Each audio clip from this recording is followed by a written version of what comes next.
Mkuu wa Mkoa wa Dar es Salaam Albert Chalamila amefanya ziara katika bandari kavu ya Kilimanjaro ICD iliyopo Vijibweni jijini Dar es Salaam, ambapo amekagua miundombinu na shughuli zinazofanyika katika eneo hilo. Baada ya ukaguzi huo, Chalamila amesema uwekezaji huo unaongeza uwezo wa kuhifadhi magari, makontena na mizigo mbalimbali, huku akiwataka wawekezaji wengine kuiga hatua zilizochukuliwa na Kilimanjaro ICD, huku akisema uwekezaji wa zaidi ya shilingi bilioni 15 katika ujenzi wa miundombinu ya zege unaonesha umakini katika kuandaa mazingira bora ya shughuli za usafirishaji. Kilimanjaro ICD imeanza rasmi kutoa huduma takriban miezi minne iliyopita, ikiwa eneo la mita za mraba 118,018 na uwezo wa kupokea na kuhifadhi hadi makasha 10,240 kwa wakati mmoja. Uwezo huo unaifanya kuwa miongoni mwa bandari kavu zenye uwezo mkubwa jijini Dar es Salaam, huku uwekezaji wake ukilenga kuongeza ufanisi na kasi ya huduma kwa watumiaji wa huduma za bandari.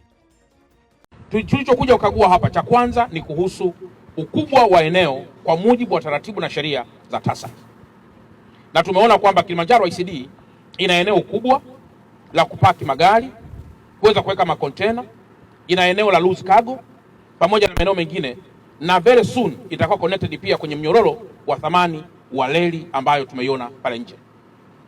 Lakini jambo la pili, hii zege tunayoiona hapa, kipimo cha kwanza kwamba hapa chini pamejengwa kwa ubora ni pale ambapo hizi mashine zinanyanyua makontena, zinapeleka karibu makontena 5 juu.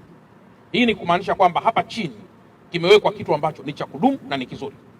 Nimeambiwa thamani ya hapa chini tu, ukiachana vitu vingine vyote, ni zaidi ya bilioni 15. Maana yake ni kwamba kitu kilichowekwa hapa, unaiona commitment, unaona seriousness ya uwekezaji ambao ndio tunautaka katika taifa letu. Nikiwa napita hii barabara ya hapa nje, mara nyingi wanakuta kuna malori mengi. Nampigia SACP Mlilo, na wapigia watu wa Busalama barabarani kwamba kwa nini barabara hizi zifungwe. Sasa tukiiga mfano huu wa kuwa na bandari kavu yenye vifaa, yenye maeneo ya kuweza kuegesha magari wakati akishughulikia taratibu zingine za kutoka ama kuingia, huu ndio uwekezaji tunaoutaka na ndio uwekezaji tunaopenda watu wengi waweze kuiga. Bandari yetu ya Dar es Salaam kwa nini leo inapata mizigo mingi?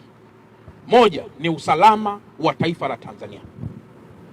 Leo hii magari ambayo yanatoka Kongo yamebeba kopa kama yako 200, possibility ya kufika magari yote 200 kwenye bandari zetu kavu ili yaweze kusafirisha mizigo yake ni kubwa sana, pengine kuliko magari 200 yanayopeleka mizigo ya kopa kwenye bandari zingine. Hicho ni kiashiria cha kwanza kwamba bandari yetu ina usalama na kwa mantikio lazima ipate mizigo. Lakini jambo jingine, hii barabara tunayoona leo ya Mandela Road, tangu zamani hii ilikuwa inaitwa ni port access. Sasa leo nitoe tena maagizo kwa wenzangu wa TANROADS ambao wako hapa kwenye level ya mkoa kwamba hapa kuna wizara hapa juu, lakini ni kwamba ninyi wenzangu wa TANROADS na TARURA ni muda mwafaka wa kuangalia possibility ya kuwa na barabara za mzunguko zaidi, na proposal hiyo itokee mkoani iende kwa Mheshimiwa Waziri wa Ujenzi ili na yeye aweze kuendeleza sasa pale ambapo inafaa kupeleka tena kwenye mamlaka zingine. Hapa kwa uwekezaji huu ambao umefanyika, tunatarajia taifa lipate kodi. Kwa hiyo niwaombe watu wa TRA ambao mko hapa, na niwaombe pia wenzangu wa Kilimanjaro, ninyi mkikwepa kodi, taifa litapata kodi. Ninyi mkikwepa kodi, taifa litaajiri watu. Kwa hiyo niwaombe muwe mabalozi wazuri wa kuhakikisha kwamba kodi inalipwa ili taifa la Tanzania liweze kupata maendeleo mengine kwa kodi ambazo mnazilipa.